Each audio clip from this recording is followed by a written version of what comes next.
Bonjour à tous et bienvenue sur Finance for Non-Finance, la chaîne qui rend la finance facile, même lors de la fin du monde. Aujourd'hui, nous allons nous intéresser à votre bilan comptable. Nous avions parlé dans la vidéo précédente du compte de résultat, vidéo que je vous invite à regarder pour celle-ci. Et aujourd'hui, nous prenons donc le bilan, qui est donc une photo de votre patrimoine. Vous êtes prêts? C'est parti. Nous serons donc accompagnés de John. John n'a pas son pareil pour repousser l'apocalypse et pourra donc nous aider dans notre tâche qui est d'éviter que votre patrimoine arrive à zéro et auquel cas vous feriez banqueroute. Argent, facile, facile, facile. Merci John. No problemo. J'étais comme ça dans la rue après la dernière vidéo que j'ai envoyée et tout le monde me demandait mais Finance for Non-Finance, que fais-tu? Que faites-vous en fonction du public? Et me disait donc, que fais-tu? Il n'y a plus de vidéos. Et oui, je publie des vidéos de moins en moins souvent pour plein de raisons, mais en ce moment j'ai pas mal de projets qui tournent. Bref, voilà, mais j'essaie au moins de me tenir à une vidéo toutes les 3 semaines à un mois. On verra ce que ça donne. D'ici là, si je vous manque tant que ça, eh bien écoutez, vous pouvez aller sur les réseaux sociaux que sont LinkedIn, YouTube, Facebook et Instagram. Et si vous faites FFNF00, vous m'y trouverez, vous savez, toutes les vidéos que j'ai déjà publiées. Vous pouvez mettre aussi des commentaires. N'hésitez pas, ça me fait toujours très plaisir. Reprenons donc les bases. Alors, les bases, pour moi, vous le savez, qui adore Excel, qui est un logiciel convivial et humain, nous allons donc faire des fichiers Excel. Je vous présenterai donc le fichier Excel que vous trouverez en description. Bien sûr, cette vidéo sera suivie d'une vidéo d'annonce, comme je vous avais prévenu. Vous verrez, je prépare quelque chose. Donc, si vous essayez de deviner, de chercher, mettez-le dans les commentaires. Nous avions vu précédemment le compte de résultat, et c'est donc l'heure du bilan. Avant de nous plonger dans Excel, quelques petits points à voir. Le premier, c'est une définition. Donc, le bilan comptable a une définition bien précise que j'ai un petit peu adaptée pour nous intéresser à des patrimoines personnels. Ainsi, la définition que j'en donne, c'est que c'est un document comptable qui donne la situation du patrimoine d'une personne ou d'un foyer à un moment donné précis. Il est composé de l'actif et du passif. Encore une fois, j'ai un petit peu modifié les définitions classiques. L'actif, dans ce cadre, est tout ce que vous possédez. Le passif est tout ce que vous devez. Il y a 4 concepts qu'il faut que vous compreniez avant que nous y regardions de plus près. Le premier, c'est le lien entre le bilan et le compte de résultat. Très facilement, si pendant un mois vous détruisez de la valeur, eh bien il va falloir le payer avec votre patrimoine. A l'inverse, si vous créez de la valeur mensuellement, ça va s'ajouter à votre patrimoine et donc changer votre bilan. Le deuxième, c'est la valeur nette. La valeur nette, c'est très simple, c'est votre actif moins votre passif. Imaginons tout ce que vous possédez, moins tout ce que vous devez, c'est votre valeur nette. Troisième point, la fin du monde. La fin du monde va arriver un jour, que ce soit pour vous, pour moi, pour Finance for Non-Finance ou cette planète, elle arrivera. Aussi, il est important de comprendre comment ça va se passer. La fin du monde, vous le verrez, est un concept particulier sur lequel je reviendrai. Et enfin, la liquidité. La liquidité est un concept important, c'est quelle est la vitesse de transaction que vous pouvez faire avec un produit, que ce soit un produit financier ou un bien. C'est parti. Ah, enfin, nous sommes dans le monde fantastique d'Excel, monde que j'adore tout particulièrement. Commençons donc avec l'actif, tout ce que vous possédez. Les actifs que nous allons voir, ou en tout cas les types d'actifs, sont classés par liquidité. Est-ce qu'ils sont facilement accessibles, ou en tout cas rapidement, sans frais, sans fiscalité?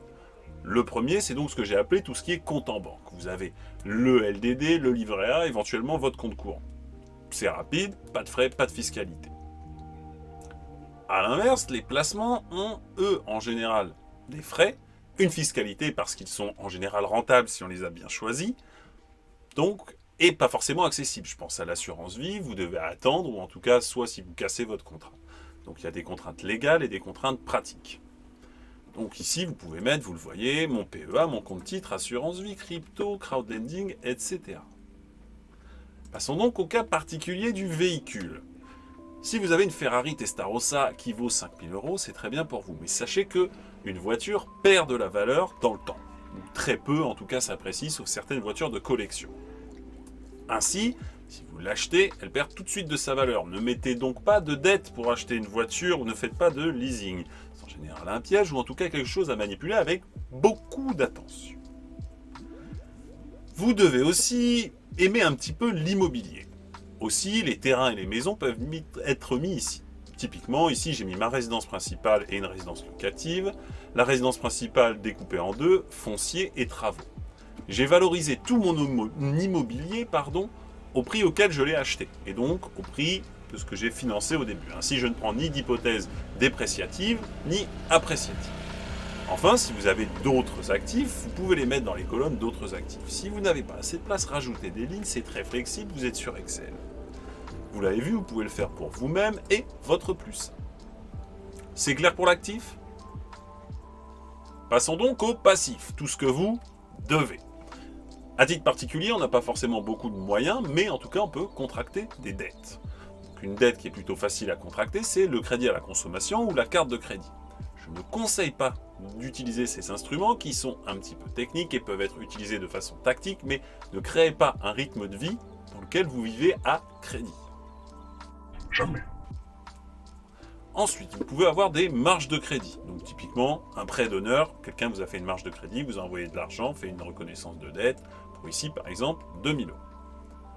Ensuite, vous avez des hypothèques, j'en ai pas. Et enfin, les emprunts qui sont liés à l'immobilier. Et c'est principalement ce sur quoi vous allez pouvoir lever de la dette. Aussi, vous l'avez vu, j'ai mis exactement les mêmes montants en passif qu'en actif, comme je l'ai expliqué pour la valorisation. J'ai donc valorisé mon actif à la valeur de mon passif. Le passif, tout ce que vous devez. Ok ? Je reviens donc sur le concept de valeur nette. Valeur nette, comme je vous l'ai dit, c'est l'actif moins le passif. Donc ici, vous avez le 301 500 € et le 252 000. Actif 301, passif 252 pour l'un moins l'autre, 49 500. Ainsi, si vous vous posez la question, mais comment sont calculés les classements des plus grandes richesses du monde, ou de France ou de Navarre, eh bien, il y a un peu de cette méthode-là, vous faites pareil, c'est juste que vous êtes plus loin dans le classement, mais ce n'est pas grave. Et oui, félicitations, c'est la fin du monde, c'est maintenant, vous attendiez tant. Alors, dans la finance, la fin du monde, ça se passe comment? C'est très simple. Eh bien, en fait, vous n'avez plus aucun revenu, vous continuez à payer toutes vos charges, et vous pouvez revendre tous vos actifs très vite. C'est comme ça, ne demandez pas. Ainsi donc, avec ma valeur nette de 49 500, donc ce que je possède moins ce que je dois, j'ai 49 500 €. Et dans mon compte de résultat, qui est un onglet dans le fichier, dans le compte de résultat, je continue à payer 3100 de charges par mois. Eh bien, en 16 mois, j'aurais consommé mes 49 500 € à hauteur de 3100 par mois en charge. Ma fin du monde, en finance, c'est dans 16 mois. Ça fait peur ? Retour. Voici donc quelques conseils généraux sur le bilan. Vous pouvez bien sûr en trouver partout ailleurs, mais ce qui est bien pour votre bilan, c'est la diversification. Ayez des investissements variés, que ce soit en risque, sur le sous-jacent, donc qu'est-ce que vous achetez fondamentalement, quel produit, est-ce une action, est-ce une part, est-ce de la dette. En tout cas, variez cela, variez les secteurs, variez aussi les pays, si vous le pouvez. Quelque chose de diversifié.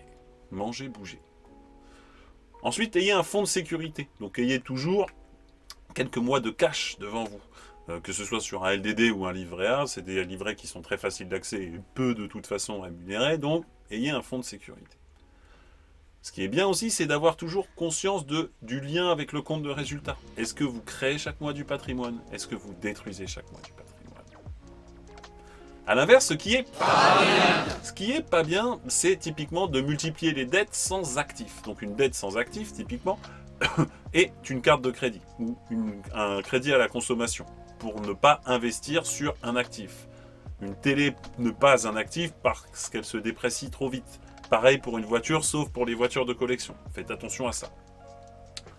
Deuxième chose qui n'est pas bien, c'est d'être en full cash. Qu'est-ce que j'entends full cash? C'est de n'avoir que du cash. Donc par exemple que des euros. Ça fait que vous n'êtes pas très diversifié puisque vous n'avez qu'un seul actif qui est de l'argent numéraire et en plus seulement en euros. Vous pouvez essayer par exemple de diversifier sur d'autres monnaies. Et enfin, et je pense que c'est le plus important, c'est d'être irrégulier. D'être irrégulier dans la création de valeur, être irrégulier dans regarder vos indicateurs, que ce soit le compte de résultat ou le bilan. Ce sont des choses qu'il faut faire assez régulièrement si vous n'arrivez pas à les mentaliser. Il est très important d'avoir de la régularité. Vous n'avez pas seulement regardé cette vidéo pour me faire plaisir, mais aussi pour progresser. Ainsi, c'est le moment de passer à l'action.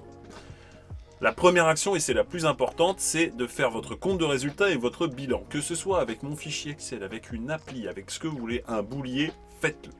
C'est très important pour avoir des ordres de grandeur en tête. Aussi, vous pouvez utiliser le fichier Excel que vous aurez en lien dans la description ou dans les commentaires. Une fois que vous avez fait ça, regardez la fin du monde en face. Et ainsi, vous pourrez relativiser votre situation. On a parfois des surprises en se disant « Ouh là là, je pensais que la fin du monde était beaucoup plus proche » et donc on va être très averse au risque. Ainsi, ça permet aussi de recentrer aussi son niveau de risque et savoir est-ce que vous êtes beaucoup investi en immobilier, beaucoup en bourse ou autre, et d'ajuster pour vos futurs investissements. Pour faire vos futurs investissements, il est très important de vous informer. Que ce soit sur mes vidéos qui sont fantastiques, je le concède, ou sur un blog, il y a d'autres vidéos sur YouTube ou sur les réseaux sociaux, faites-vous un avis varié. Et ensuite, vous pouvez investir une fois que vous vous êtes forgé une opinion. C'est déjà la fin de cette vidéo. J'espère qu'elle vous aura plu et je vais donc laisser le mot de la fin à John. No problem. John, qui n'a donc pas son pareil pour combattre l'apocalypse, disait dans sa grande sagesse « Il n'y a pas de destin, mais ce que nous faisons ». Aussi, j'espère que cette vidéo et le bilan et le compte de résultats vous aideront à reprendre les rênes de votre destin et à repousser aussi longtemps que possible La fin du monde. D'ici là, portez-vous bien et à bientôt sur Finance for Non-Finance. Argent, facile, facile, facile.